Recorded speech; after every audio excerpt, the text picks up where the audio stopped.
మైండ్లో ఏముంది అనుకున్నారు కదా.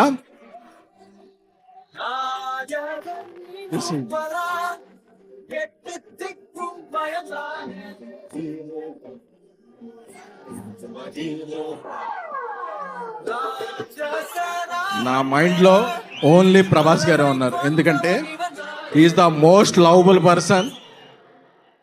కల్మషం తెలియదు, ఏం తెలియదు. ఆయన సినిమా ఒక్కటే తెలుసు. ఆయన అందుకే ఏమైనా సరే ఇక్కడి నుంచి అక్కడి నుంచి జపాన్లో కూడా తుఫాన్ సృష్టించగల వ్యక్తి. Love you sir. అప్పుడప్పుడు నేను ఎమోషన్లో కొంచెం ఇదవుతాను.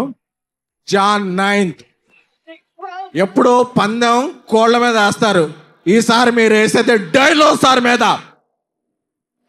జాన్ 9th రాసి పెట్టుకోండి. 3 hours 10 minutes మాస్ ధమాకా. పండక్కి వస్తున్నాం, పండక్కి చేస్తున్నాం, ఇది ఫిక్స్.